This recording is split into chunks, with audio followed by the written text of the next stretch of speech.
Se você era um investidor da antiga Transmissora Paulista, hoje ISA Energia, você bem deve estar preocupado com a lucratividade da companhia. Deve ter visto inúmeras notícias que o lucro líquido caiu. E você também sabe que o RBSE deve encerrar ali em 2028. Todas essas são preocupações que realmente você deveria ter. Entretanto, eu vou trabalhar aqui com vocês algumas outras perspectivas e no final eu ainda vou trazer o preço justo de acordo com o modelo de valuation que eu estabeleci aqui. Claro, lá tem as minhas premissas, lá tem inúmeras coisas que são próprias, portanto, este é o preço que eu considero justo, mas você claro, pode discordar de mim e avaliar de outra maneira, tá bom? Mas para que a gente não perca o que a companhia ela divulgou, eu gostaria apenas de salientar aqui para vocês que houve uma pequena queda no seu lucro líquido, olhando ano contra ano, né, na verdade, trimestre contra trimestre, de 17%. De outro lado, você enxerga aqui que os investimentos da companhia aumentaram aqui quase 33% do ano passado para cá. Muito por conta que a companhia ela sabe que o RBSE ele vai encerrar. Então, até 2028, eles precisam entregar boa parte, se não todos os investimentos que eles estão fazendo em novas linhas de transição, melhorias e outras tantas questões relacionadas à eficiência da empresa. Portanto, é interessantíssimo você acompanhar essa relação de investimentos, essa crescente que está havendo e a questão do lucro líquido. Você vai precisar ver também, nós já vamos dar uma olhada, o que impactou esse lucro líquido. E para a gente não perder muito tempo, eu vou aqui para a página 13, porque eles mostram exatamente o que impactou o lucro lá do ano passado para cá. E você vai perceber que a depreciação ela bateu bastante, assim como o resultado financeiro, ou seja, os juros que a companhia pagou do ano passado para cá, essa diferença aqui foi o que impactou, tá bom?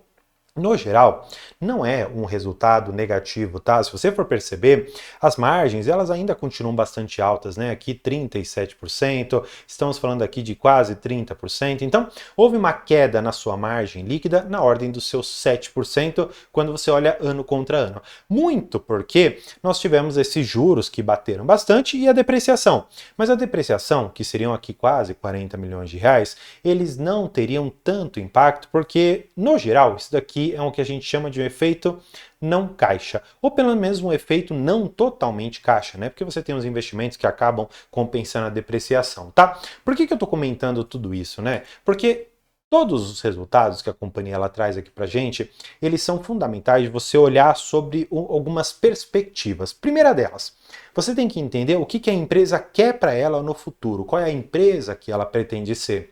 E inúmeros foram os podcasts que o Rui Chamas foi, junto com outras tantas pessoas, dizendo, olha, a companhia que nós queremos ser é esta. Uma companhia com uma estrutura financeira boa, com uma alavancagem controlada, com uma política de pagamento de dividendos também bastante robusta e sólida. Hoje eles estão ali com 75% do seu lucro líquido regulatório. Pode ser que abaixe se o endividamento ele subir um pouco. Falando em endividamento, eu tenho que trazer aqui para vocês o seguinte: a companhia ela traz aqui para nós que ela tem uma alavancagem gerencial, seguindo aqui a metodologia do BNDES, na ordem de 3,16%. O que acontece? Eu fui lá no site da companhia e eu verifiquei isso daqui. Olha só que interessante, né? Eles falam que seguindo essa metodologia aqui do BNDES, eles tiveram uma alavancagem superior ao limite estabelecido pelo próprio BNDES, ali nas cláusulas, que são esses covenants financeiros. O que acontece? E a companhia já está em tratativas com o BNDES para obtenção do waiver. O que é o waiver, né? É como se fosse, entre aspas, um perdão. Ou seja, eu falei, olha, eu descumpri ali uma cláusula contratual com você e eu peço perdão, eu espero que você não fique bravo comigo e não execute aqui o contrato, a penalidade que haveria se eu descumprisse. No caso aqui, eles já estão em tratativas, eu acredito que eles vão conseguir isso com bastante tranquilidade, até porque quando você olha aqui, eles mostram para a gente o seguinte, né, que esses covenants são medidos anualmente. Então a próxima medida vai ser aqui em 31 de dezembro de 2025. Entretanto, o que já me acendeu um alerta? Se no começo do ano de 2025 eles já estão pedindo waiver, será que isso daqui nos indica que lá no final de 2025 a alavancagem ela estará está em algo superior a esses 3,13% que a companhia está de endividamento? Bem, pode ser que sim, pode ser que não, né? Esses 3,16, mas eu quero que você já fique antecipado com algumas outras coisas, como a política de dividendos. Se eu não me engano, antes eles tinham aqui que eles distribuiriam 75% do seu lucro líquido regulatório se a alavancagem ela não estivesse superior a 3 vezes. Então eu tenho que ficar de olho nisso daqui para verificar o que a companhia vai fazer com os dividendos que ela normalmente paga no final do ano. Entretanto, eu já quero também te adiantar uma outra coisa, tá? Porque isso daqui pode parecer simples, mas não é. Então, você que ouvir alguma notícia de que a ISA vai parar de pagar dividendos, ai meu Deus, cuidado com as besteiras que você ouve. Por quê?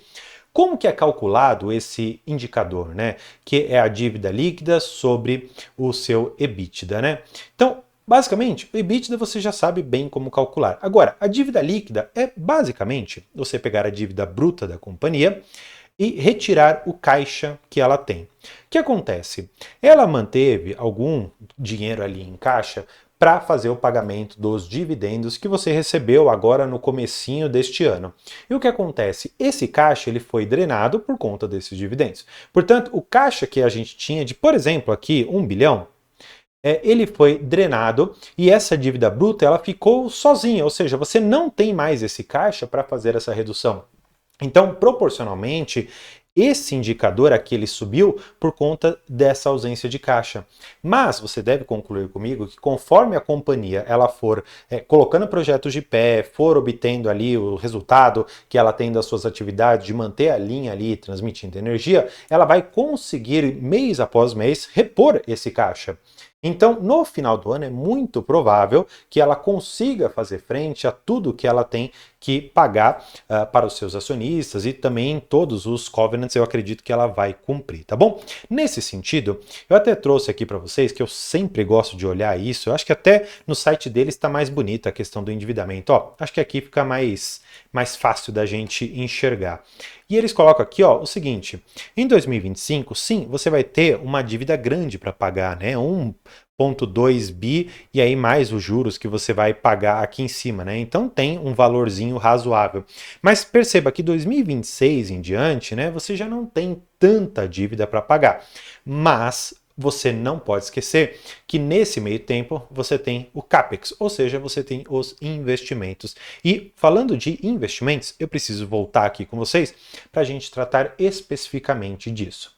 Eu te falei que a companhia ela vem evoluindo muito a questão dos seus investimentos, tanto é que ela investiu aqui quase 33% em projetos Greenfield, que é esse azul mais escuro, e reforços e melhorias. Greenfield basicamente são torres de transmissão que ela ganhou nos últimos leilões que ela participou, tá bom? E tudo isso aqui, o objetivo é chegar lá em 2028, com o final da RBSE, com uma quase parecida receita que ela conseguiria receber e, consequentemente, também um lucro. Tanto é que você vê aqui a questão de grandes aportes, pequenos aportes que a companhia vai fazer em relação a esses projetos e muita coisa vai ser feita nos anos de 2025 e 2026. Você pode ver que é um valor bastante substancial. Então, a companhia, sim, ela vai investir por muito tempo para conseguir fazer frente a todos os investimentos que ela precisa e, claro, conseguir trazer de volta e recuperar um pouco dessa receita que ela deve perder com a RBSE, tá bom? Agora, vamos para a parte que eu sei que vocês querem. Eu falei para vocês que eu trouxe aqui um valuation. Aqui são alguns dados bastante simples, né, de entender. Basicamente, eu peguei aqui a receita, o EBIT da empresa, o lucro líquido, os ativos, enfim, peguei aqui tudo que a companhia tem de dados. E eu montei diversos aqui itens que são importantes, como o CAPM, como o custo da dívida, como o custo médio ponderado de capital, e finalmente cheguei a isso daqui. Pode parecer uma coisa muito complexa, mas eu vou resumir bastante para vocês.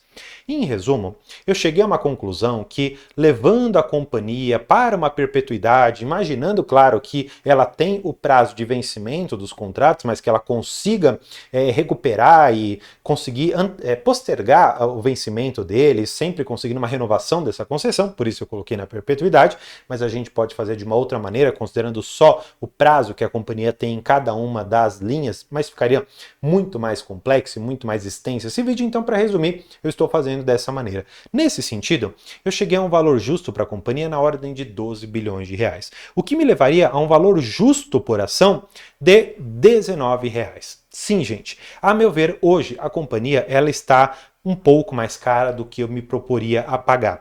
Mas você tem que considerar algumas coisas que eu coloquei aqui. Primeira delas, eu coloquei alguns crescimentos que você pode não concordar comigo, na ordem de 10% nesses 3 primeiros anos, considerando agora 2026, 27 e 28, anos em que ela vai colocar projetos de pé. Depois eu acabei reduzindo um pouco mais esse crescimento para alguma coisa um pouco mais parecida, como se fosse um IPCA mais alguma coisinha, tá? Para gerar 8% de crescimento ao ano. E aí na perpetuidade 5%, considerando aqui que o IPCA acumulado dos últimos 12 meses está em 5%, tá? Fato é que hoje a companhia estaria um pouco cara em relação ao que eu me proporia pagar. Claro, tudo isso aqui acaba sendo muito extenso, até um pouco complicado de explicar num vídeo tão curto quanto esse do YouTube, por isso que eu já vou fazer antecipadamente um convite de um curso que eu estou aqui criando, que é um curso sobre valuation, para entender como você planilhar tudo isso aqui da maneira mais fácil possível, para que você consiga compreender todos os itens fundamentais dentro de um balanço. E sabe qual que é mais interessante?